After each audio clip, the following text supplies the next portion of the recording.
Yeah, whenever you're ready. This is my little scripted moment. Have you listened to any of my podcasts so far? I haven't. No, it's great. I'm not a podcast girly. Get distracted, and then they're talking about something else, and I'm like, what the fuck are you even talking? Can I swear on your podcast? You can swear, okay. yeah. I mean, I don't know about the kind of PG rating. You can punctuate with some fucks in there for sure. Okay. Yeah. Because I will likely talk about sex at some point. No, and that's what this conversation is. So, but it's interesting, like navigating the line of like professionalism.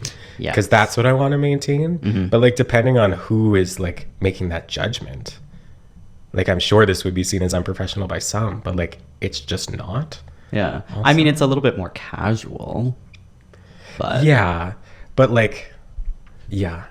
Or maybe, like, inappropriate. Why would it be inappropriate? I don't think it's inappropriate. No, I would agree, but I don't think everybody thinks that. Interesting.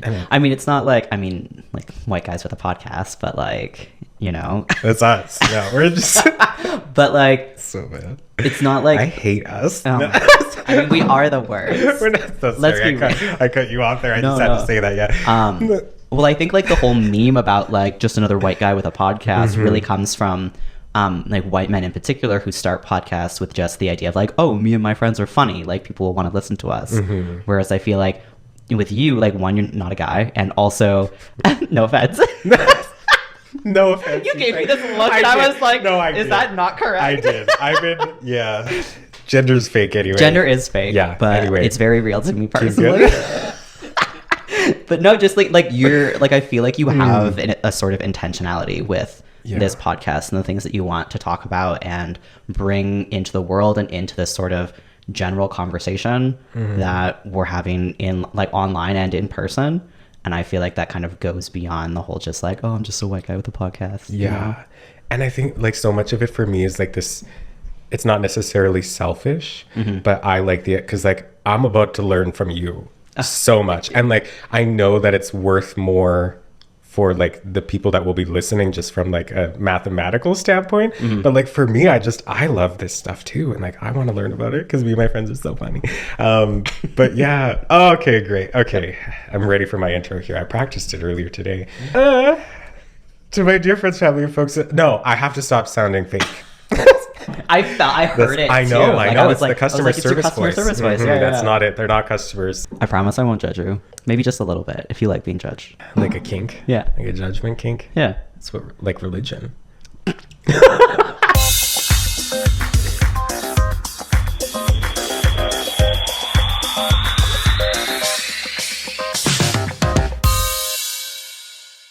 Hello, babies, and welcome back to D-Talk. Thank you for joining me on the first episode of Season 2. I'm so happy to have a beautiful guest here in the studio today. Welcome, Zen. Hi. Hi. I'm so glad that you're here. This has been a long time coming. We've been talking about this podcast episode for a hot minute. Yeah. And you are... I'm going to let you introduce yourself here, but you're an author. You do all these things. You're finishing a master's program right now, and we're here to talk about... You can just say it. I know. Well, it's such a stigma thing too, right? I'm so ready to get into this with you. It's gonna be so you're good. So ready for it? I am. I'm so ready, bitch. The book is right there. No, sorry, I can't swear. So here we're gonna talk about AIDS today, and it's such an important topic that isn't talked about enough. And we're just here. We're here to talk about that stuff. So yeah, how would you introduce yourself? Who are you? That's do you want first and last name? Like, do you care? Yeah, you do. You do whatever you feel is right. If you give me that vein, I'm gonna introduce myself the same way I do in like grad school, which is like a whole like thing that just like blah blah blah. Yeah, I want that. Give it to me. Okay. My name is Zen Virtue. I use he/him pronouns. I am a master's graduate student at the University of Calgary. I'll be defending my thesis later this month. I study the representations of HIV and AIDS in young adult literature while doing creative writing, where I write primarily young adult novels, but I also write short horror stories. That's so good. That also may involve AIDS. That may or may not involve. May or may not. Sometimes they do. Sometimes they don't. Yeah, it's funny. You were roasting me about the customer service voice, and I heard it in you. You heard it in me too. Yeah. It comes out so naturally. Well, it's the rote memorization of an introduction, right? Where you're like, oh, this is the thing that I say to introduce myself to other people. Yeah. Oh, so good.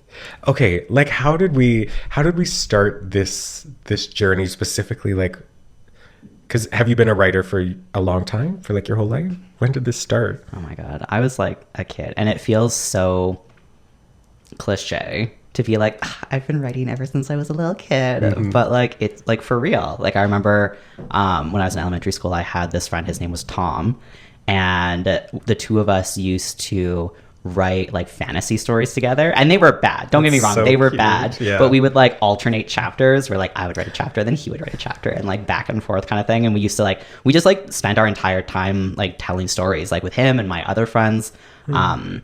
At like recess, I remember that we would always like, we weren't necessarily writing, but we were always telling stories, and we played this game that we called creatively the game, because you know we were like 7. But the game was always different every single time, and we were always characters in a story doing something, like running around all over the playground pretending to be like characters in a story. And sometimes we would write them down and sometimes we wouldn't.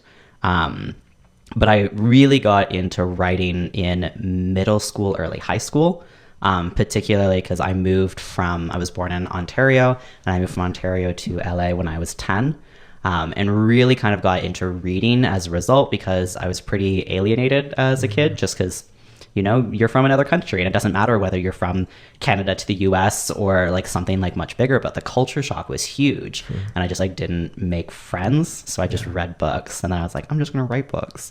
And then, just like did a lot of like writing of like my own stuff. I wrote a lot of fan fiction because, you know, we were that girly, but like, like what kind of fan fiction? Like what?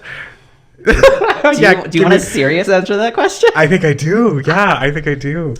Are you familiar with a little thing called Super Hulock? No. Somebody's gonna know. Someone will know. So whoever's watching, they'll be like, oh, Super Hulock. I know the Tumblr phase of 2013. Okay. Oh, it had me in a strong arm. Yeah. Super Hulock was basically this conglomeration of fandom culture between the television shows Supernatural, Doctor Who, and Sherlock. Specifically the BBC Sherlock with Martin Freeman and Benedict Cumberbatch, not any of the other Sherlock adaptations. And there was this like real like kind of cult following behind that, and I could spend an entire podcast just talking to you about that. Okay. But I really got into writing for that, and specifically a lot of like gay writing, where it was like exploring a lot of the like friendships and potential romances between a number of the male characters on each of the different shows. And for like a very closeted queer kid, like I didn't even realize that I like knew that I was trans at the time, but I was like, we're going to shove that to a little like tiny part of our brain and not think about it. But just like as a teenager trying to grapple with all of these like thoughts about like sex and sexuality and like what that means for me and like things that I've seen represented. And like I really got all of my sex education online through fan fiction, which sounds awful, but there's some really good fanfic out there. And I feel like a lot of people probably share a similar experience too. Well, particularly growing up queer, right? Like sex ed in and of itself is not fantastic, but like in terms of teaching you about like how to have sex and the ways that it can be pleasurable beyond just like, here's a rote list of all the STIs that you are going to get and how disgusting they all are, and you're gonna die. Like it's the meme girl joke, like come to life. Like it's a joke, but it's a joke because it's so rooted in reality, where there's a real amount of fear mongering that comes into like sex education. And engaging in fan fiction was a way to kind of like remove that and focus more on like your own body and how that can be used in a pleasurable way in a, you know, romantic connection with another human being. And that was really cool and kind of crazy as a teenager to be like, oh, think that's going to be okay. And I mean, looking back on it, it was totally a way of me like writing myself like into a male body, where like it wasn't a space that I was existing in, and it was something that fascinated me. And I was like, I don't know why. I just like, you know, and part of it, I was kind of like, maybe it's just like internalized misogyny, where like, of course I'm imagining being a man because the world is so man-centered and blah, blah, blah, blah, blah kind of stuff. And it was only until like years later where I was like, oh, the reason that I was obsessed with gay men was because I am a gay man. But this is good. Yeah. We just started and I'm already like, oh, it's so... We've barely even started talking about AIDS, and you're already like, I have so many questions. Well, it's not even just about AIDS too, but even like when you talk about like sex education too, especially from a queer perspective, there's literally just nothing. Yeah. And it's so far behind. Like I understand like where that's coming from, but I think the drawback is that oftentimes that separation of space also includes a separation of information, where, you know, like women are not or like boys are like men are not taught about women's bodies the same way that women are taught about men's bodies. And I feel like that starts really young even. You know what I mean? I do, but not completely, because I would think that you're not taught about the opposite, quote unquote. But you are saying that women are taught more about men's bodies than men are taught about women's bodies? Yes. Talk to me about that. Like, so I had this conversation. Funny enough, I'm currently working as a research assistant for the Faculty of Graduate Studies at the University of Calgary, working on specifically a sexual harassment awareness module for graduate students. Okay. And we're approaching it from a lot of different angles. And one of the sort of introductory things that we're talking about is just like, how do we talk about sex and how do we talk about sexuality and consent, and what does that look like even beyond the level, like even just like basic like level 1 before we even get into so you've been assaulted, what do you do kind of thing. And just kind of recognizing that a lot of people don't know how to talk about sex and sexuality, or that this idea that like sexuality is for the gays, and you know it's like an othering sort of thing. It's like, oh, but like I as a straight man don't have sexuality because I'm normal, quote unquote. Yeah, like, you know? Gender is for the queers. Exactly. But it's not. It's like, it's a very all-encompassing sort of thing. And one of the things that I was talking with my boss about is she was saying that she remembered being taught in like sex ed as like a teenager about making sure that you use condoms. And that boys aren't going to want to wear condoms because it's going to feel better for them without condoms, so you have to make them wear them because of, you know, see our previous conversation about all the STIs that you're going to get and die, you know? And then she was telling me that she remembers very distinctly the first time that she had sex without a condom and having this realization of, oh, actually this feels a lot better for me too.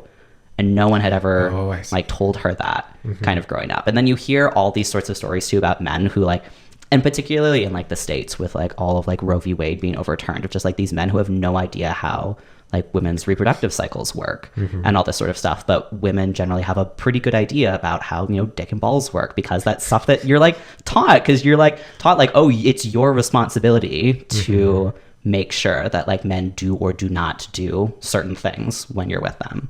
And I mean, I did have sex ed in the States, so that's where like my context is growing up. So no, but it makes sense. But then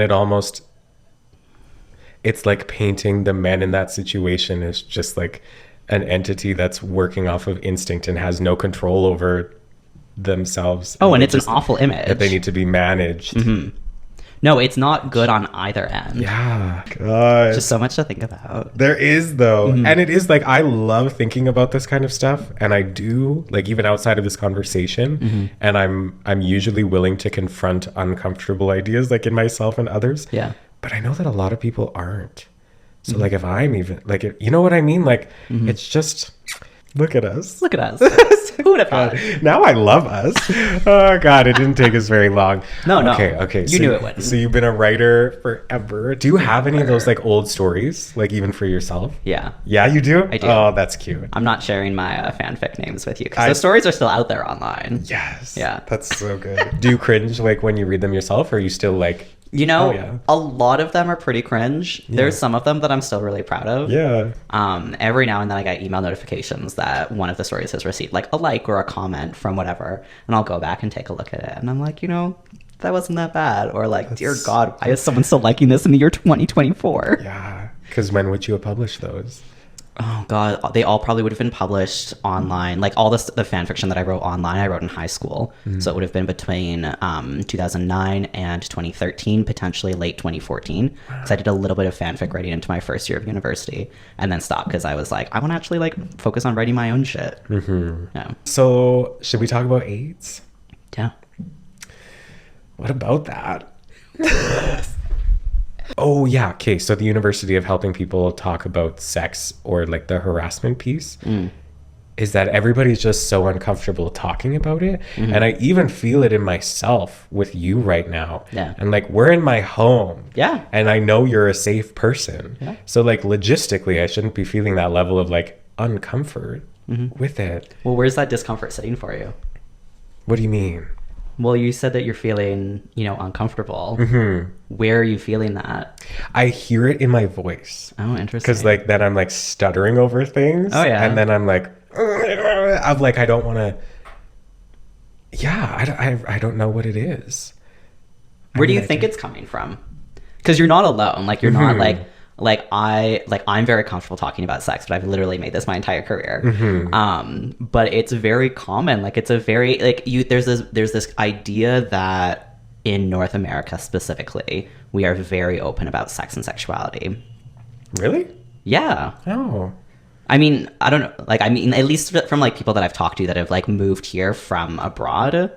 Like, I've talked with people who have moved here from like Latin America or from like Western Europe kind of thing, who are like, wow, you guys are a lot more open about talking about sex here, or like it's a lot more like visually apparent like in the mainstream culture.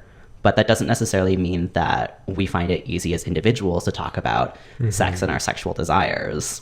Okay, I said I was getting into anti-MLM content. I'm also really into watching, not necessarily the source material of like fundamentalist Christian shit, but I love watching like YouTube reacts to that kind of stuff. But it's that idea of like men and boys can be out here having sex with anybody, and that doesn't like determine their value or whatever. But then if a woman does, then you're a whore. I'm trying to think. There's gonna have to be an explicit marker on this one, I think. But it's part of that same thing. But even as we're talking now, like saying men and women, it just seems exclusionary. Well, it's because I think, and I mean, correct me if you think I'm wrong or if you disagree, but I think a lot of that really distills down to just like the way that we talk about sex in this country, like in Canada and in the US, like in North, I speak generally when I say here, generally Canada and the US, because I grew up in both places. But the way that we're taught about sex and sexuality is so binary that of course it filters back out when we're trying to talk about these subjects as adults, even though you and I both identify as queer in various different aspects and have had experience with, you know, non-binary and fluid sexuality. But because we're taught in those ways, when we're sort of talking about them, it comes up binary again. And a lot of the conversation that surrounds sex and sexuality outside of the queer community is incredibly binary. And then for me, it like contributes to the uncomfiness with it, because I'm not even like saying what I actually believe to. Yeah. What do you believe? Well, there's got to be a way for like language. I'm getting better at it as time goes on, and I don't really realize how far I've come until I listen to somebody else who isn't working on like the language to be inclusive. But I hate the like, men are seen like this, because it isn't that. Like in a lot of those like broad generalizations, if men are seen like this, I would fit into that category, being seen as somebody who is mask presenting at some points, even though I don't fit into that like category, right? Yeah. Or like all women are this, like no one group of anybody can have the same through line. Yeah. Right? Yeah. And a lot of that, well, and then I forget where I listened to it. And it's not a new idea, but it's good that, and it bears repeating, it's not women, it's femininity that people are like afraid of, or that's looked down upon. Yeah. So it has nothing to do with the fact, well, maybe not nothing. I don't know. No, I feel like you're onto something, because like even like it's something that I've noticed very acutely, like transitioning, and particularly with like my father, who generally, he's like a rather feminist person in ideals. He just like doesn't couch it in that language, but he still adheres to a lot of like very binary ideas of like what being a man is and what being a woman is. And I remember like this last summer was visiting, you know, Barbie had just come out. I was gonna go see it with my aunt. We like went and got our nails done beforehand. I got my nails done like bright pink. It was so much fun. Love it. But I got my nails done like bright pink and was very excited about it. I was like, oh, we're gonna go to this movie, blah blah blah. And I was sitting with my family. We were like playing cards together, and my dad's just staring at me, and I'm like, okay, what's up? What's on your mind? I can tell you're thinking about something. And he's like, I don't understand why you would paint your nails if you want people to think that you're a boy. And I was like, well, we don't have time to unpack all of that. Yeah. But yeah. That in and of itself is something that I like wrote about in my thesis. Like I wrote a young adult novel for my thesis. It's very exciting. But one of the main conflicts comes from the main character. His name is Gabe, and he is also trans and really enjoys wearing makeup, even still. But it's something that his mother has a lot of difficulty grasping, of like, why would you want to wear makeup because you're a boy, kind of thing, and just like not being able to understand this. And so there's sort of like questioning of like what gender is and what that means, and the way that it is particularly rigid for people who are non-binary or who are trans, because there's this idea that you have to adhere even more so to masculinity or femininity if you are trans, because it's like, it seems like that's the role you are aspiring to be, so you should do that, even though there is, you know, nowadays a bit more leniency for some flexibility in that, you know, there's lots of women who don't shave their armpits, and that's not seen as a big deal anymore. Like, it's more common for cisgender heterosexual men to wear nail polish, and that's not necessarily as big a deal anymore, you know, general kind of terms. But for trans people, there's this idea that you have to adhere very strictly to the binary box that you want to be perceived as. And if you don't, then your gender is not real. Well, and then that's like the passing aspect of it too, right? And the like passing privilege, I think about a lot too.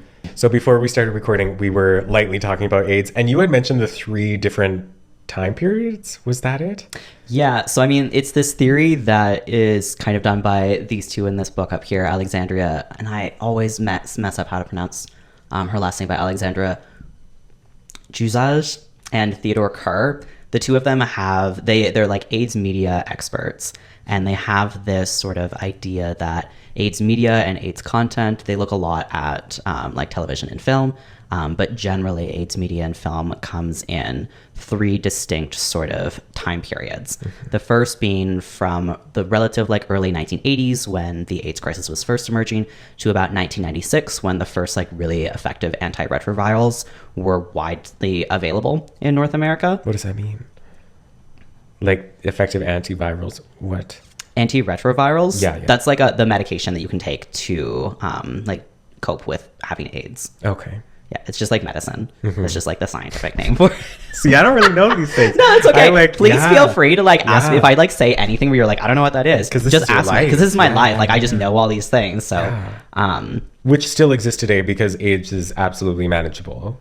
Or yes. Right? Yeah, I mean, let me talk about the time periods, and then we can get into medicine, because the science is totally. I feel like I should have worn my FREDDIE shirt today instead of my fun little button up. Yeah, absolutely. Because I have a FREDDIE shirt and I've got a FREDDIE hat in 2 different colors. I bet you do.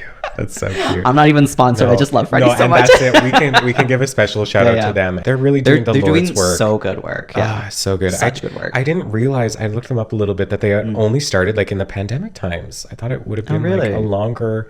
I totally thought they've been going on for longer too. Yeah, it feels like they've been, but they've had a really strong presence. But I guess and a pretty good like social media presence too. Like I feel like, do you remember the one ad? I feel like this was my first introduction to FREDDIE. Was this one ad where it's this guy and he's like very stereotypically looking gay, and he's at a doctor's appointment, and he's like, so I've been thinking about like PrEP, and the doctor's like, what are you prepping for, big guy? Yeah, I know exactly. You know which one? Yeah. And it was just like, it was so cool, and it was one of those commercials where like it was longer than the like skip button, you know, when you watch an ad and after like 10 seconds it's like, okay, you can skip the ad, but there's still more to it.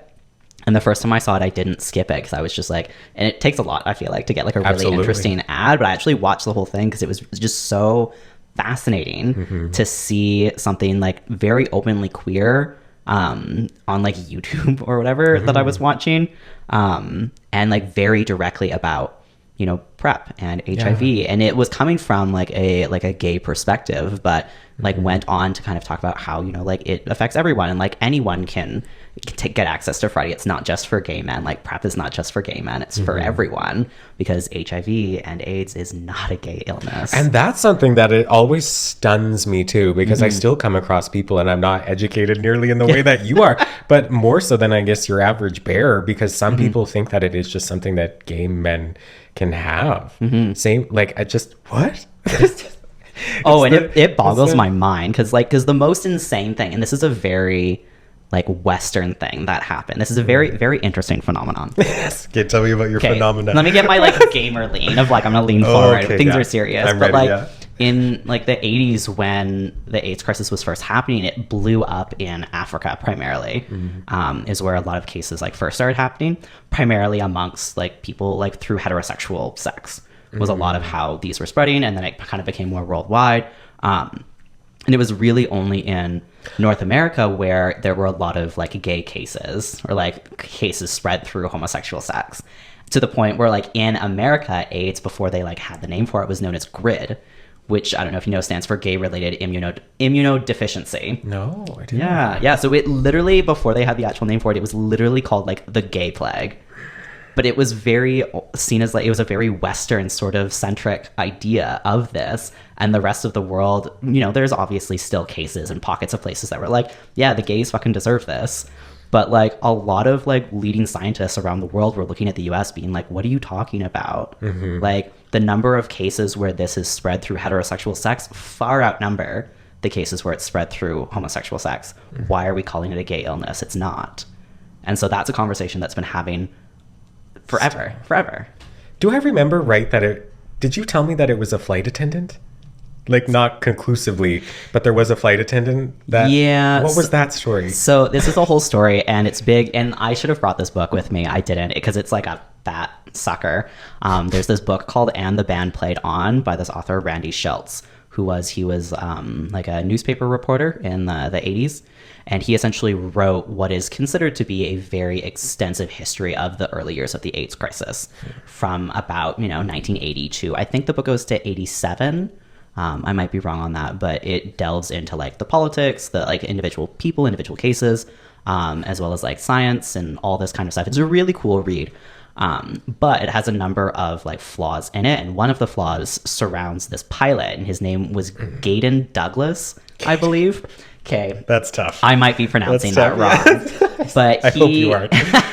He was a like a flight attendant in Canada. And this idea that Randy Schultz paints in this book is that he was a gay man who was very promiscuous and just like, that flight attendant stereotype where, you're sleeping with people at all these different ports all over Why the country. wouldn't you? I mean, I'm not here to slut shame. Yeah, it sounds exactly. like a good time. Me neither. Yeah, exactly. But there's this like kind of false narrative that he was patient zero for AIDS in Canada and North America kind of more widely, because they did have flights between Canada and the US. Mm-hmm. But the research makes that like the actual like history is a lot more foggy than that. Mm-hmm. And it's really difficult to, actually pinpoint anyone. Yeah. Because it really happened like pretty like bang widespread really fast. Mm-hmm. But people love a good story, and it's so much easier when you have a particular person to paint as the villain. Is like, oh, and then it comes right back down to like it's slut shaming, and it's like, queer phobic of this idea of like, oh, it's this gay man who was just sleeping around with anyone, and that's why this is happening. And the reality is a lot murkier than that. Yeah. There's an episode of Family Guy, which is so not the pivot right there. No, I know. But there's a joke that I just realized I'd never understood until this moment. But somebody was writing I think, this is so stupid, but Peter was like being held up against his will in like a camp in Africa or something. And he's in this jail cell, and he's writing a memoir about his experience. And he's like holding the book out through the bars to give it to somebody. And they're like, who do I give this to? And he's like, give it to a Canadian flight attendant, and he will give it to everyone. Oh my God. And I just understood that now. But that's actually so funny. I mean, well, that's where that comes from. But it's, yeah, exactly. Yeah. Okay. But yeah, no, absolutely. And it would be impossible to pinpoint too, because is it like, because I've seen like on the testing forms, like when I go personally and get tested, is that it can be within you but doesn't show up as positive? Like, can the virus, it's a virus? It is a virus, yes. Can it live dormant within you without showing up or symptoms, or what's that side? Yeah, so essentially, and again, I'm not a medical doctor, so like I'm not a medical professional, so the like more distilled we get into like the actual science of it, the less I'm going to know. Yeah. Because most of my research was really on the social side of, having HIV. But with having HIV, as with many STIs, there is often a latency period where you have it, but it does not register, or you don't have any symptoms for it, which is often why when they tell you to get tested for STIs, they tell you to get tested and then wait 3 to 6 months and then get tested again to know for sure.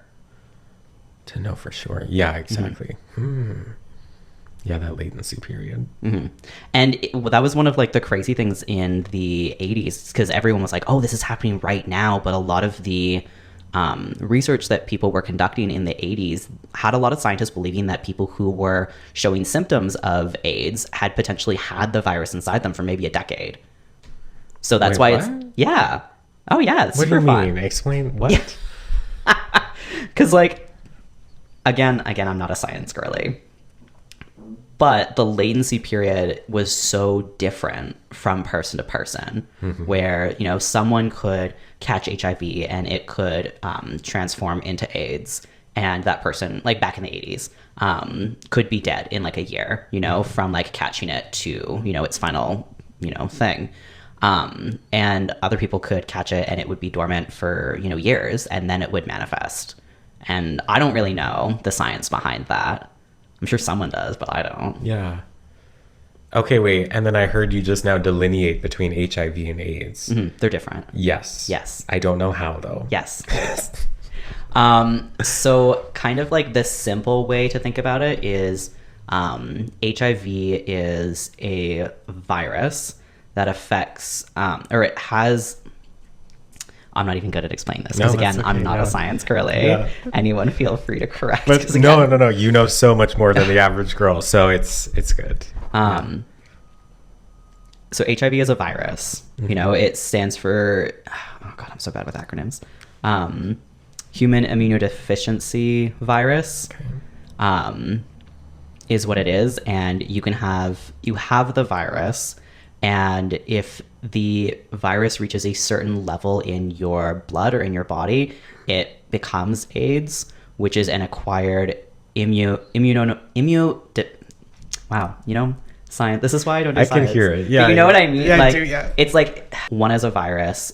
They're related, where HIV becomes AIDS if it is untreated. And AIDS is like an immunorelation with your body.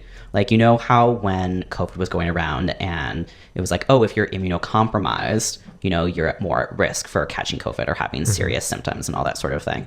So AIDS is very similar to that, where it basically shoots your immune system in the foot and it's like, get wrecked. Which is why people don't really die from AIDS. They die from AIDS complications. Yeah. Because it makes it easier for you to get sick from like common colds, or that's why people got, you know, like pneumonia and like carpal sarcosm and like all these sorts of things, because it just shoots your immune system in the foot. And is that because, okay, then I'm thinking like undetectable, like positive and undetectable. Is that kind of on the same continuum of time? Yes and no. Okay. So being undetectable basically means that you have HIV, but the level of the virus in your blood is so low that it's not detectable by tests. You can't actually get rid of the HIV virus. We haven't figured out like a cure for it. I mean, I know that there's scientists that are like working on it, and they've had a couple of like odd cures here and there, which is phenomenal that even exists, but they're not repeatable. But basically being on HIV medication can reduce the level of the virus in your blood to such an extent that it's not detectable on tests, and therefore it's also not transmittable. So if you're on HIV medication, a lot of it has to do with the level of the virus in your blood, right? Where the more of the virus it is, the more it can swing towards developing into AIDS. Whereas the less that there is, like, you can still be positive and undetectable, right?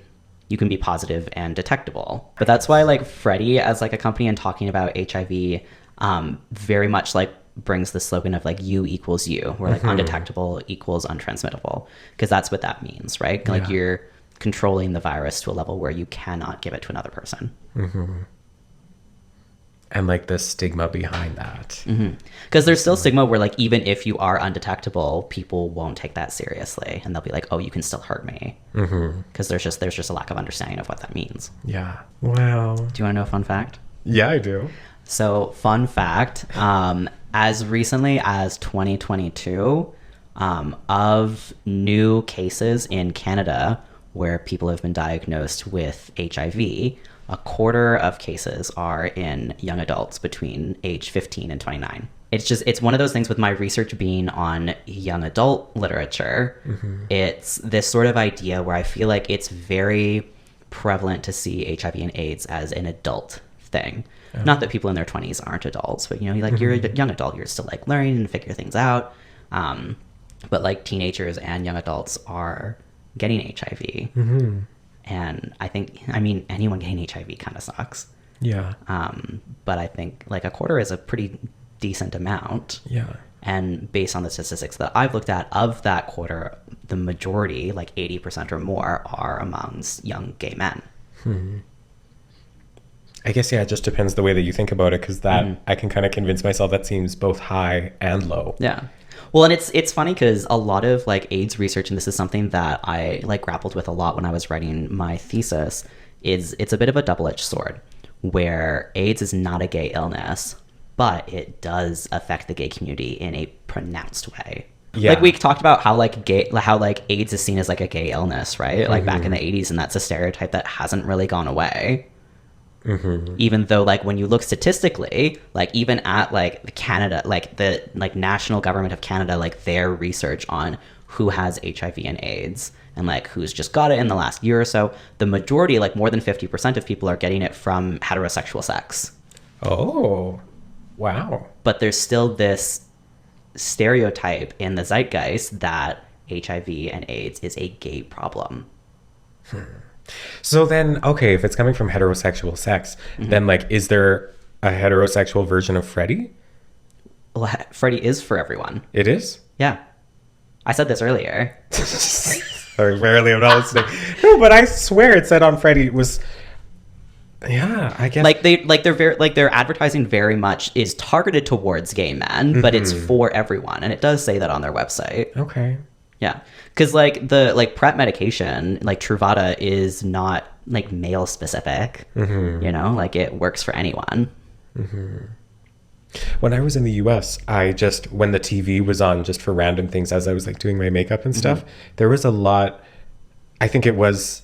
Yeah, it wasn't FREDDIE, obviously, but it was like a different company, and they were going at it with those commercials, like very similar to FREDDIE, and that was cool. I was like, it's not like YouTube, like you said, or like the targeted Instagram ads where it's like target the drag queens. Yeah, where it's like you're gay, you need this. Exactly. Yeah, but it was like on the Wheel of Fortune commercials that it was like HIV prevention. I'm like, that's awesome. Yeah.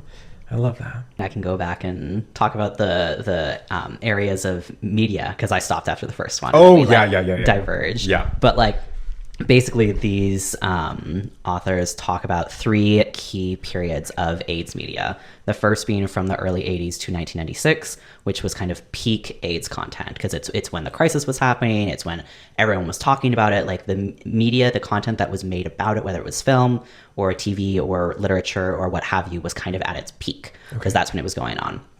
And then 1996 happened, where effective antiretrovirals hit the market. It was kind of beyond the AZT phase, where like AZT was like, it was like a type of medication to treat AIDS. It was kind of working and it kind of wasn't, kind of thing. And 96 was when effective stuff actually kind of came out. Cool. And so after that, we kind of move into a second period of AIDS media from 96 until about 2008, where they call it the second silence, where content about HIV and AIDS like drops off. So it's like, oh, there's this medication now. We don't have to worry about it. There's no need to talk about it anymore. And then we move into this third phase, which is post 2008 until kind of the present day, where there is what they call like an AIDS crisis revisitation period, where content about the AIDS crisis is returning, but it's very specifically about the AIDS crisis, because it's a revisitation to that crisis, not necessarily a conversation about what HIV and AIDS looks like now.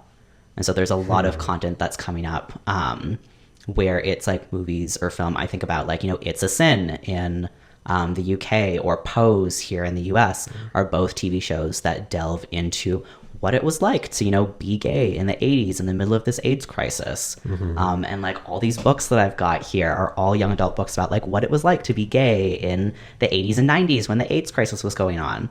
And a lot of it, I feel like, they haven't claimed this, but a lot of it I feel like stems from this idea that, you know, gay marriage has been legalized now in Canada and the US. And so there's this contemporary sort of idea that being queer is more culturally acceptable now than it was in the 80s and 90s. And so now we can actually write these stories about being queer in the 80s and 90s and dealing with the AIDS crisis in a way that's going to be mainstream acceptable.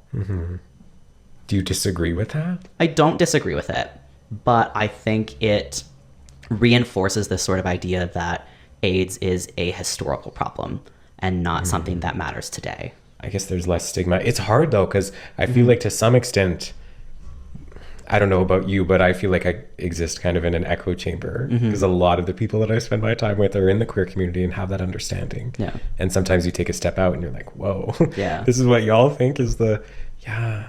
Yeah. Well, it's interesting because I feel like it's more understated. You know, like I feel like particularly for us as young people who didn't grow up in the 80s and 90s, or at least weren't adults at that time, or young adults either, that, you know, hate crimes were very obvious and it was very overt when someone was being discriminatory towards you for being gay or for having HIV. And like there's all these stories of, you know, like people who were sick in hospitals where like nurses wouldn't even like come into the room to bring them food and like all that sort of stuff. And so there's this idea that like, oh, that's not happening anymore, so everything must be fine. But there's still this sort of like more subtle like social stigma against having HIV. And what gets me too about things like that, and it can be thought about for anything, like anything that is Discriminatory? Sure. Is that like sometimes, in fact, I would argue many times, people aren't even aware of their own bias that they're acting upon. Yeah. And then it's just, how can you fix something that you're not aware of either? Yeah.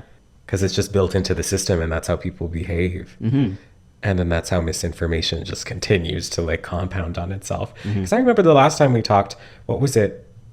Because you told me how it's transmissible and I didn't know that saliva wasn't a way. Is that what you said? Yeah. Can it be passed through saliva? No, it cannot. And I thought that was true.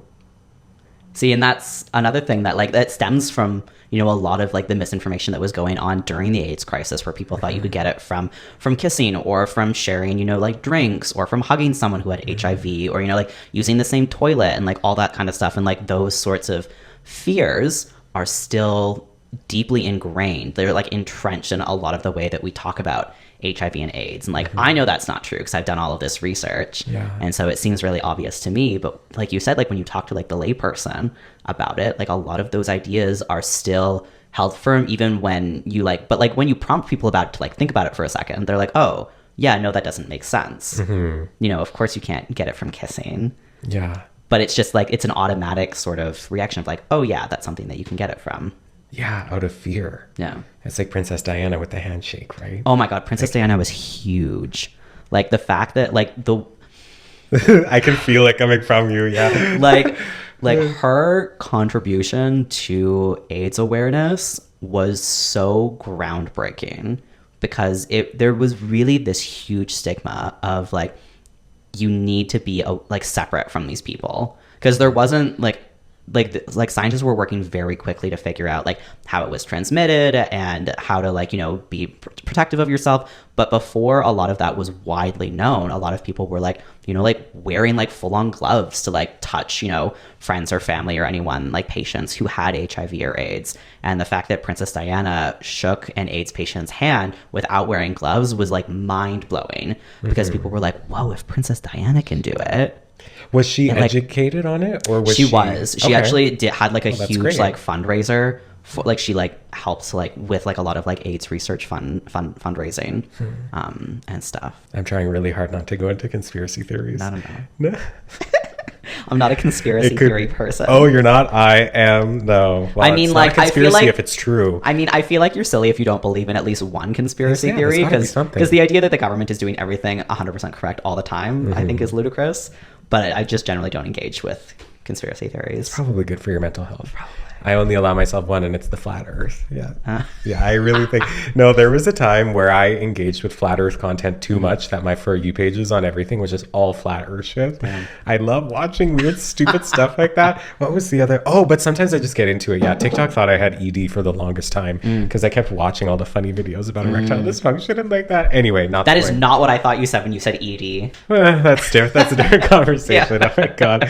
Oh, God. Okay, this has been so good. So we're going to take a quick break and we will be right back.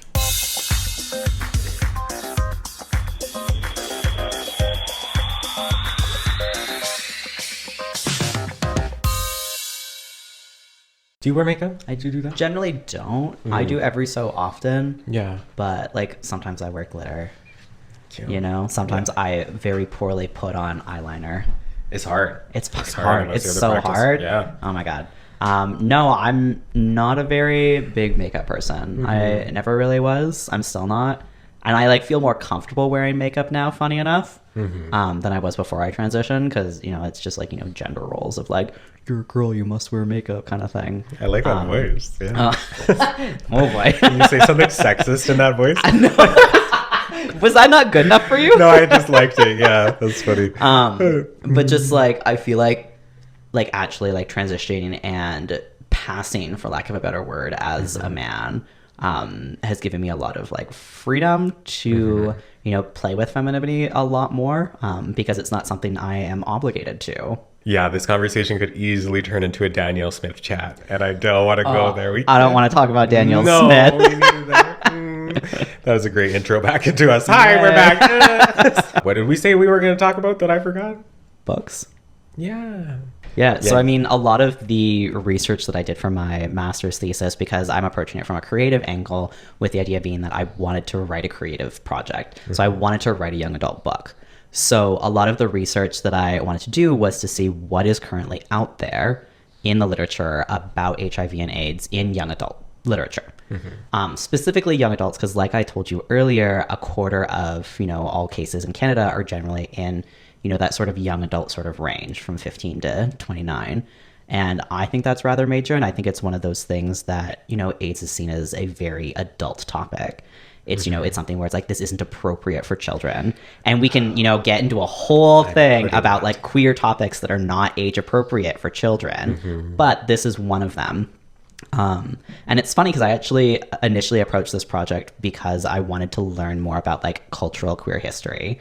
Like that was how I started this whole journey, was I was just like, I, you know, am gay. I want to know more about like gay culture, you know, but like not necessarily like the pop culture side of it, because I'm not even a straight pop culture fan. Funny. That's I'm my like, side. Yes. but like I'm not like a big pop culture girly, but I was really interested in like a lot of the history of like, you know who came before us. You know, like that was really interesting to me. And so I started reading all of these books, a lot of like memoirs, that book by Randy Schultz that I mentioned earlier, and just was super interested in the topic. And initially, I wanted to write a historical novel about, you know, growing up queer in the 80s and 90s.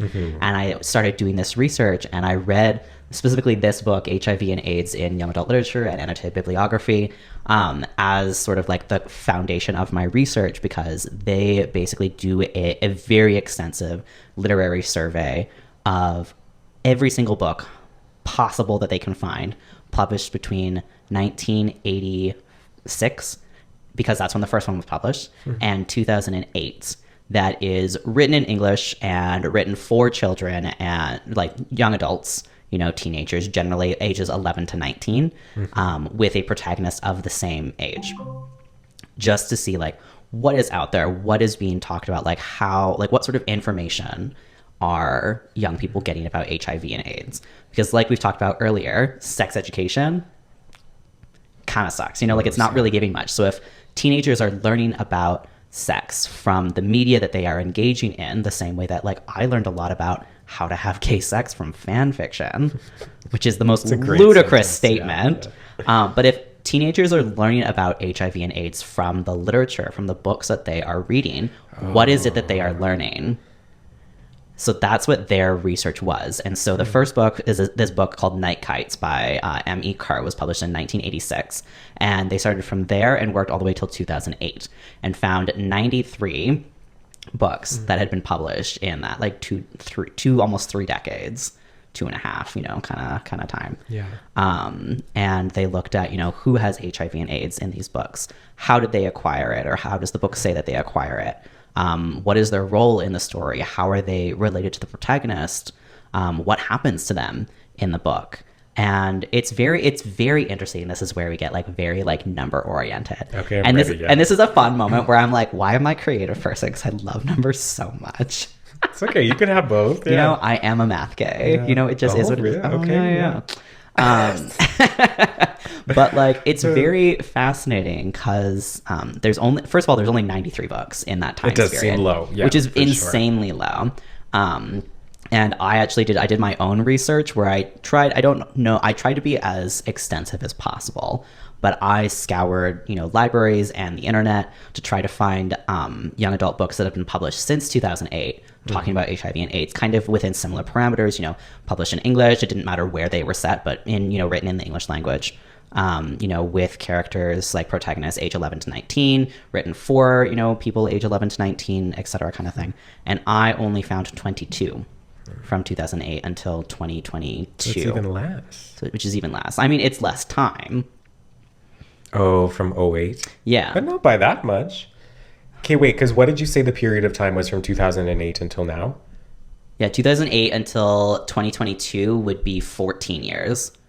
But yeah. What was the label? Oh, the AIDS Crisis Revisitation. Revisitation. Yeah. And it's huge because of the 22 books that I looked at that have been published in the last 14, 15 years, the majority of them are historical novels. And of the ones that are historical, most of them are the ones that have been published recently. So the books that tend not to be historical are the ones that are closer to 2008, where it's like the 2011, 2013, 2014 published books are generally more contemporary.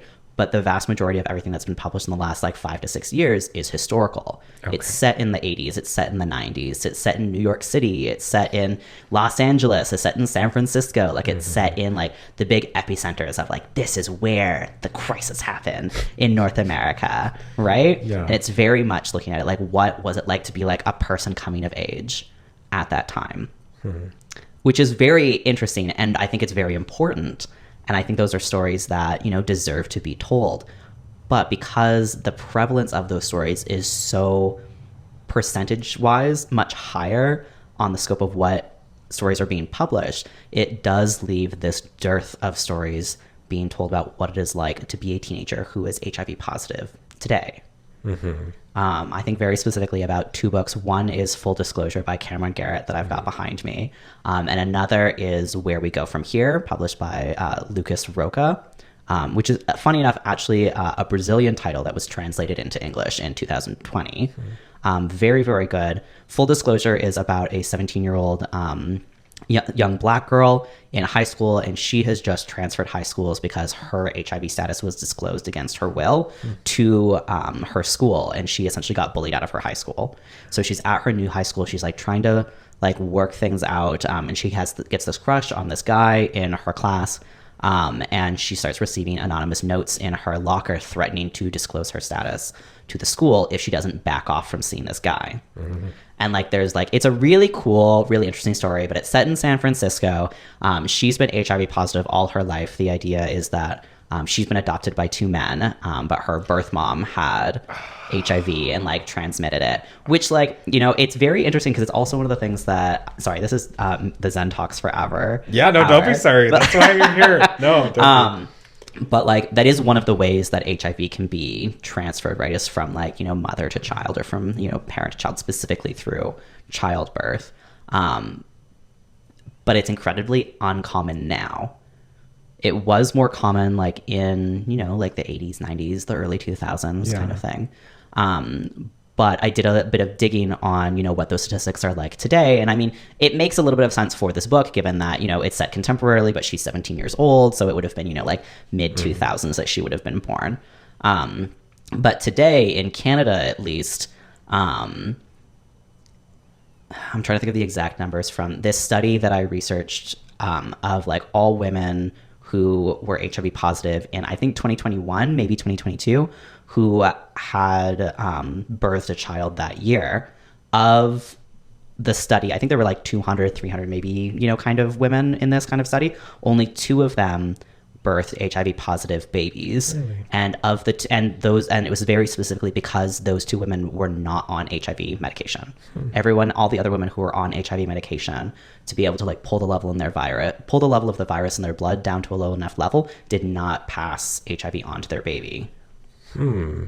Which is a very interesting thing. And so I found it very interesting that of the 2 novels published in the last 5 years that are contemporary stories, one of them focuses on someone who acquired HIV through, there's like a very specific like technical name for it, but basically like from birth. I'll just like blah, blah. No, the other novel, Where We Go From Here, it's set in Brazil. It goes back and forth between 3 different protagonists who of like varying ages. One I think is like 17, 18, another is like maybe 19, another is like 21. They're kind of like that like very late high school, early adulthood kind of age range. And one of them, he's HIV positive and has been for 3 years. One of them is just diagnosed at the beginning of the book, and the third one has just tested, but has tested negative because he slept with the one who is HIV positive, but didn't know. And so like that is more about like their like social dealings with, like communication and relationship, and like how much does someone owe you their medical status if they are, like for someone like this character is HIV positive, but he's undetectable and he's taking medication regularly and he uses condoms when he has sex. And so at what point is someone required to disclose that status to you? And that's a very common theme in a lot of these books. What do you think about that? Oh God, it's a great question. It is. Yeah. And there's no like one answer. I don't think there is one right answer. I think that, it's funny because I think a lot about that very specifically in relation to being transgender and to dating and like at what point do I disclose that to people? Like, do I be upfront about it? But then also like being upfront about being transgender doesn't necessarily equate to like having sex where it's like, oh, I can tell you that I'm transgender, but that doesn't necessarily tell you what you're going to find when you take my underwear off, Yeah. And that is an expectation that is much trickier to talk about. But then that gets into like, well, and it's sort of like very similar in talking about like HIV and sex. And, if, there's so much. And like, I do. Yeah. That's why I asked. Yeah. And there's like legalities that like come into play that are, Legalities? Well, and I didn't do research on this because you're not a medical professional. I'm not a medical professional. I'm not a lawyer. Yeah. The focus of my research wasn't on the law. It was more on like, person-to-person relationships and like social stigma. But I do remember reading about like non-disclosure laws that were passed. And I don't know if any are still enacted. I think that they are. But basically, like, if you are HIV positive and you have sex with someone without telling them that you are positive and you give them HIV, they can, like, sue you. Wow. Yeah. I'm having a really specific flashback to a memory right now that is only kind of related to this. Okay. But it's part of that fear-mongering nonsense. I had a doctor in left, and again, like, growing up with that stigma, I don't remember the first time I was ever tested for STIs or HIV or anything. Yeah. But I remember there was a really long amount of time between me becoming sexually active and me getting tested for the first time just because I was terrified and didn't know how to do it. And like, I started to slowly get in the pattern of, no, because I was in a monogamous relationship at the time. Okay, the doctor that I had, I really want to say her name because she's now a doctor in Calgary. She moved. She was a horrific doctor, and I'm going to tell you why right now. No, so I remember I was in a monogamous relationship, and I was doing blood work for, like, whatever, all the things, so just, like, being alive. And she was like, well, we need to test you for this and, like, for, like, the STI panel and all that. And I was like, yeah, okay, great, do it. And she not only tried to convince me that my boyfriend at the time was cheating on me, just because everybody is sleeping with everybody all the time, which felt like a really big like queer standard or thing to be saying. But I remember her instilling such fear within me by saying that she had a patient one time, which seems now that she probably shouldn't have said that to me, but she didn't say names, of course.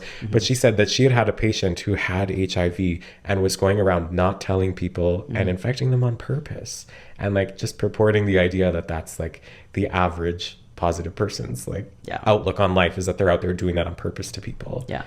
But the legality part of it, like, I guess in that sense, if somebody's doing it on purpose and that's their intent with you, like it would make sense that there could be maybe like a legal repercussion. Well, and I mean, it came about for a reason because there were people like that. Doing it on purpose? Yeah. Just to be like assholes? Yeah. Is that people are just dicks. I guess, but damn. But like, fun fact, there were also people doing the opposite per se of like people who very purposefully went out trying to find HIV positive people to sleep with to get it. So that way they could stop worrying about it. I can understand that. Called bug chasers. Bug chasers. Yeah. Oh my God. Yeah. It does make sense though, because it's an incredible amount of stress. That's why I pass out with the phlebotomist every time, because it's like, yeah, bug chasers. I hate that. No. That's really bad. Yeah. Well, in particularly, like it was big. Like I don't think that that's culturally a thing that happens anymore, but it was very big in the 80s and 90s, where it was kind of like, you know, getting HIV or AIDS is a death sentence, and it's going to happen to you sooner or later. So why not take control back? It's like, that's a really sad reality to think about. Like if that's the world you were living in, and that you thought it was eventually going to happen. Yeah. Well, and that's one of like the very interesting things about a lot of these young adult books that are set in the 80s and 90s. Because it really sort of shows you that like growing up gay in that time period really kind of gave you this sort of mentality of like, you are going to die of AIDS if you are gay, and that will happen sooner rather than later, and you will die young. That's so sad. And really, I'm like connecting all of this to homophobia too, because I wonder how different our world would have been if that happened to like the heteronormative community. But it did. Because that's the thing, to the same proportion though? Yeah. Way more heterosexual people have HIV and AIDS than gay people do. It's just the proportions of it, right? What do you mean? Well, because like if you think about it, so for example, when I said that a quarter of Canadians age 15 to 29 have HIV or acquired HIV and AIDS in like the year 2022. Of that 15%, 80% or more were gay. Okay. Which is why it's like seen as like a gay thing, right? Where it's like, oh, most of these people have it in like that small age bracket. Oh. So so it's like when they say that, like people who are incarcerated are more likely to be people of color because of like the way that the system works. Within like the gay community, there is a higher percentage of people who are HIV positive compared to the overall straight community. But there's more straight people than there are queer people. Oh. So there's more straight people who have HIV and AIDS, but there's a lower percentage of them compared to the gay community. Gotcha. Because there's just less of us. Right? Yeah, no, that does make sense. Yeah, because there's so many more straggots running around. Yeah. Oh my God. Well, even me participating in that right now, just saying like, if it happened to straight people, I guess if it happened exclusively to straight people would just be like an impossibility as well. Because it doesn't, I guess if bi people didn't exist, then that could have been, I don't know. You know what I mean? I do know what you mean. Because like without crossing the communities. But that's so... But then I guess, okay, so it still contributes to homophobia because then it was used as like a weapon against queer people and just ignored within straight people. Yeah, there's this very interesting sort of like dichotomy with AIDS and with a lot of like illness in general, where like the people that it happens to are either like the most depraved sinners who like deserve what is coming to them, or like innocence, right? Where it's like, oh, you got a blood transfusion and now you have HIV. Like, that's not your fault. No one could have ever predicted this would happen. And this sort of like mental dichotomy happened a lot within like the queer community and the straight community, where it was seen as like, oh, gay men are getting HIV as like God's punishment for engaging in sodomy, but straight people are just getting it like accidentally. Well, and you say blood transfusions and that, like, ooh, that makes me mad too with the blood ban of queer people, because now even if more straight people have HIV, it's just... Oh, it's huge. Well, and like the homophobia within that decision has lasted for decades, because like it absolutely, like it happened in the 80s because it was happening. Like people were acquiring HIV because of blood transfusion. Ryan White is like the big name that comes to mind in the US in the 80s. And so the blood banks in North America and abroad, I'm less familiar with abroad, but particularly North America, really cracked down on it, and cracked down specifically on gay men, because that was seen as like the more common, group who had HIV, of basically giving them lifetime bans of like, you're not allowed to donate blood anymore. But blood banks have essentially been safe from like giving people accidentally HIV since 1986. Because do they test it? They do. So then why is it still like that? And I mean, it's a whole thing. Like they've gone through like multiple iterations, and you know, it's at the point, I'd have to double check exactly where Canada's rules are right now, but I think the ruling for specifically like men who have sex with men is that you can donate blood if you haven't had sex with a man in 3 months. Oh. I think it's 3 months now. It used to be a year, and it recently got knocked back. And they say that they're approaching it from a sexual acts like based approach in the questionnaire, but it's not really accurate. You know, like there's a lot of like hubbub online about, you know, arguments like on either side of it, which I'm actually going to end up studying more for my like next project that I'm going to work on. But from what I know right now, a lot of it stems from this idea of like, oh, are you engaging in anal sex with a man? And if so, you are more at risk, without taking into account things like protection or monogamous relationships. So even that, sorry to cut you off, even that sentence right there, if you are engaging in anal sex with a man, that puts you at a higher risk from what we've talked about so far. That's just not true. Well, or is it? It is. So you can acquire HIV through different sex acts, but there is a higher likelihood of transmissibility with some sex acts over other sex acts. Okay. So, for example, having anal, you are more likely to acquire HIV bottoming than you are topping. The same as you are more likely to acquire HIV through penetrative sex than you are through oral. But, you know, it still happens. Like, obviously, people engaging in, you know, penile and vagina, you know, heterosexual sex still get HIV. Like, it's still a thing that happens. Like, it's like anal it's a lot of it comes down to like body tissue, and like the anal tissue, sorry, a lot of like, no, you go for it. Anal tissue is a lot more receptive to, you know, receiving that sort of like virus, right? It's just like, it's a lot more fragile of a tissue. Which is the same as like, you know, like you can, like HIV is transmitted primarily through semen, through blood, and through breast milk, are like the three kind of like bodily fluids that it's transmitted through. Specifically the breast milk. Wow. Yeah. I didn't know that. Okay. Yeah. So it's like, it's moving in the right direction, but it's not quite all the way there yet. And a lot of what they're saying are like, oh, this is a more like, you know, like putting everyone on the same kind of level. We're just talking about, you know, like sex acts kind of thing. It's still very, you know, binary in its evaluation of, you know, gender and what that looks like in terms of what you are sexually doing. Yeah. I remember when I was a student, well, I guess I'm still, when I was an in-person student at the U of L, they would have like Alberta Blood Bank, Blood Services, whatever that thing is called, in like the atrium, and they would be kind of like pitching people like an MLM as they're walking by. They would be like, hey, do you want to come give blood in that? And I remember being such an asshole to those people every time I walked by. I'm like, you don't want mine, because anyway. That one, no, but that like, that's still, that like pings me on a personal level of like, fuck you, you know? Like, no, I feel you. Yeah, that one gets me. Yeah.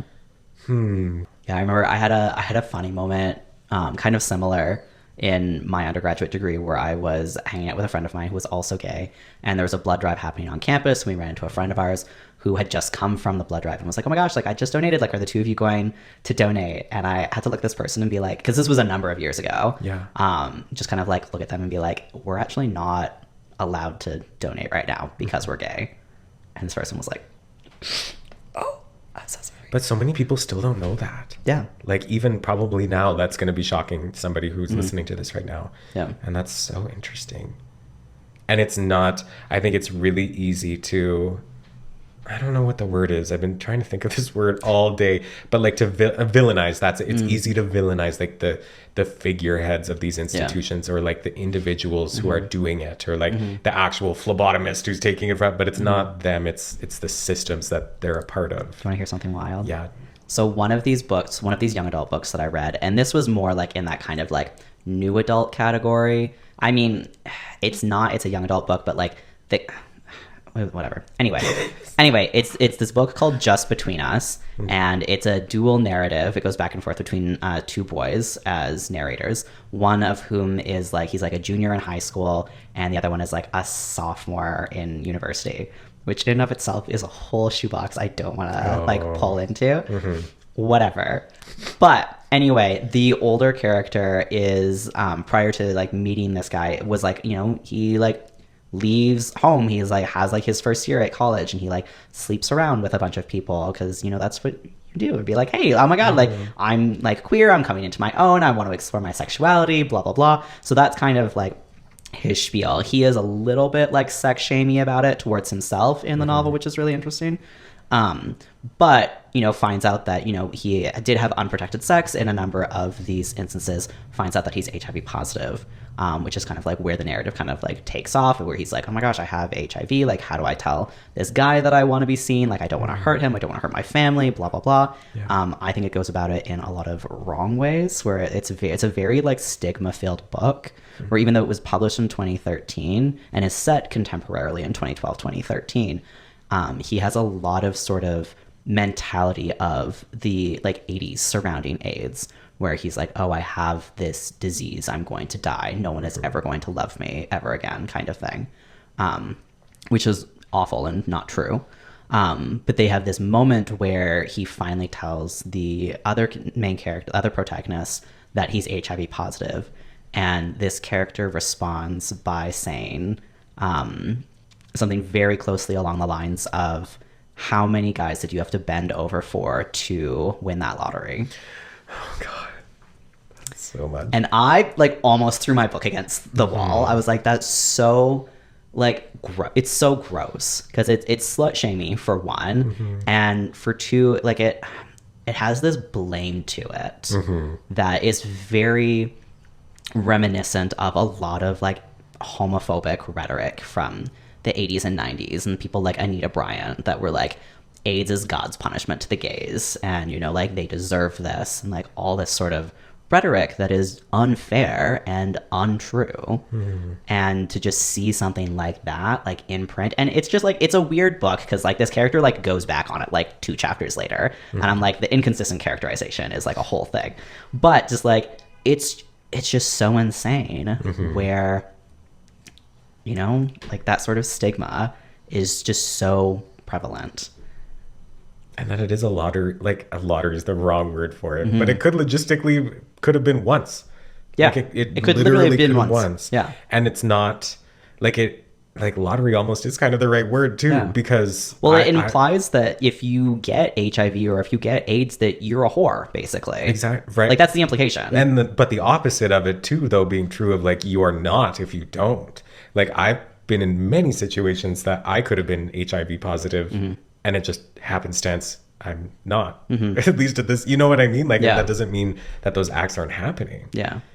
Well, and I remember like when I was in my undergrad and I was hooking up with people, like I was doing my best to like, you know, consider my own sexual health, and was like talking to people about STIs and stuff before sleeping with them. And I remember with this one guy, I was like, we were like chatting, talking about stuff, like kind of hitting it off. And he did disclose to me that he was HIV positive, and he was like, but don't worry, like I'm on medication for it, like I'm, you know, like we can use condoms, like everything, like very much like trying to assure me that everything was going to be okay. And it was like a non-issue for me, because even at the time, I mean, you know, I was like done all this research, I was like, like it's fine, like I get that, like I could get on something, like you're obviously taking care of yourself. And he like cried, because it's just like he just like wasn't used to getting that affirming of a reaction from people, like that understanding of like, yeah, sometimes shit happens. And like I wasn't there to like sit and judge him for like, he didn't tell me how he got it. I'm like, I don't know, like, but like that wasn't my like right to invade or ask or to judge him. You know, like your health is your health, and sometimes shit just happens.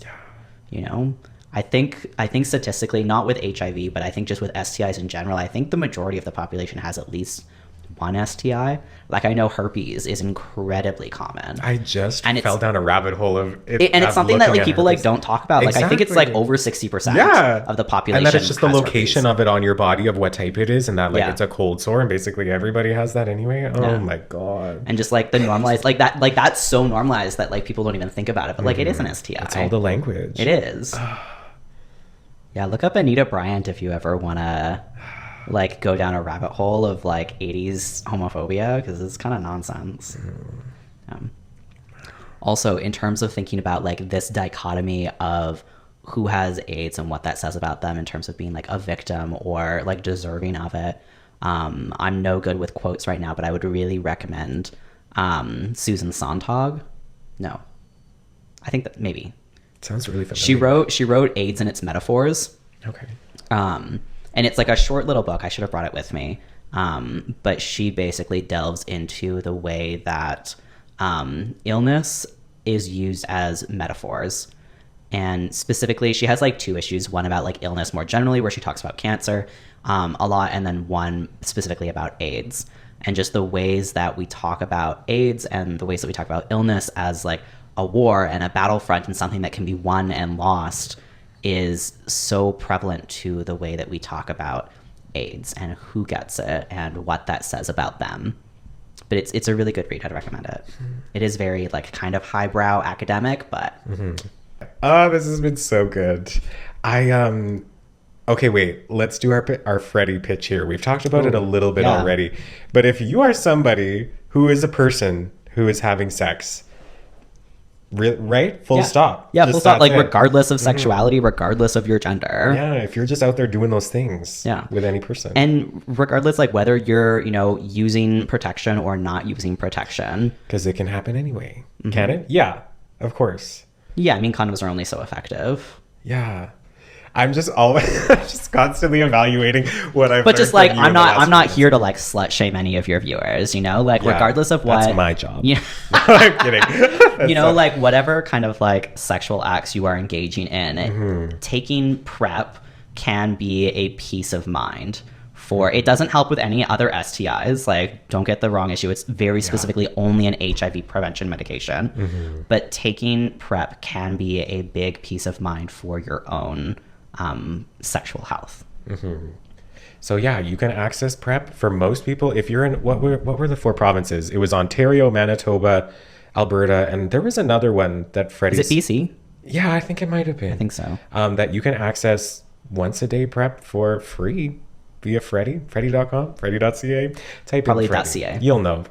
It'll seem right. Yeah, FREDDIE. If you Google like FREDDIE and PrEP, which is just PrEP, you should be able to find it. Yeah. They also, I'd have to double check on this because I don't know if FREDDIE specifically offers it, but I know that there is a medication available called PEP, which is basically the opposite of PrEP, where PrEP you take once a day, daily, basically as a precautionary thing before you engage in any sort of scenario that might, put you at risk for catching HIV. Whereas PEP is taken, I think, for 3 days immediately after you've engaged in a situation where you might have acquired HIV in order to reduce your risk of actually catching it. It's like Plan B. Yeah. So if you're but I don't know if FREDDIE provides it. Yeah. So that would be if your sexual activity was more infrequent. That might get you more. I mean, it's more, I would think of it more of like, more similar to like Plan B, where like an accident happens or you forget to use condoms or like a condom breaks or something, whatever. But like but it's only something to be used if you're not on PrEP. Oh, that makes sense. They don't interact with each other. If you're on PrEP, that's fine. But if you're not on PrEP and you have a situation like that, something like PEP can be useful to counteract harm. Okay. Yeah, go to FREDDIE. It's so easy. It's so easy. You fill out like a 10-minute assessment, and then you have like a little phone call with somebody, and they go through your answers to make sure like it's a fit for you. I think it says like 90% of people access it completely free. I can't imagine what situation would lead to you needing to pay for it, but especially in Alberta, I don't think that would be the reality for most. If you have like Canadian healthcare, like your healthcare card and that. Yeah, they send it right to your door. I've accessed PrEP both in a smaller town and in a big city. It came via Canada Post from like the Affirming Care Pharmacy here in Calgary.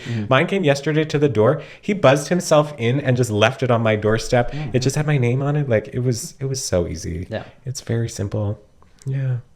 Go do that.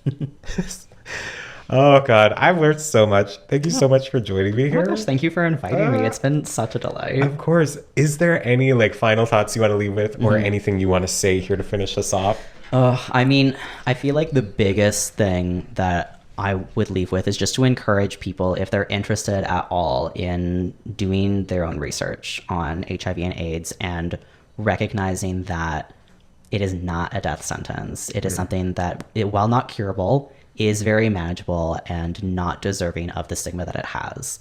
And to just like, check your own bias and be more thoughtful and considerate when engaging with other people. And undetectable equals untransmittable. You equals you. And how can we support you if we're interested in supporting just you as a person? How can we do that? I mean, I am defending my master's thesis this month, but my novel that I am writing, or that I wrote for my thesis, it's called How to Repeat Silence. I will be pitching it to publishers in the upcoming months, weeks, etc. Who knows how long it'll take. But yeah, maybe like jot a note down, and when that, knock on wood, that sucker is going to get published. Yes, you'll get and then buy the book and read about my gay little trans boy and how he and his family deal with HIV.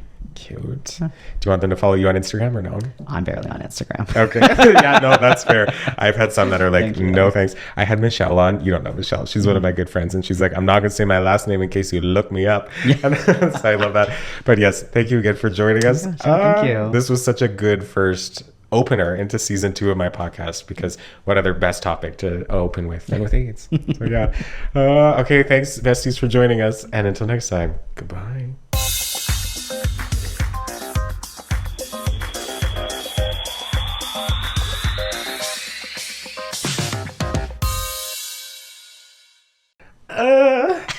Okay, that was good. Girl, we got lots there. Yeah. That's... wow. Thank you so much. Oh my gosh.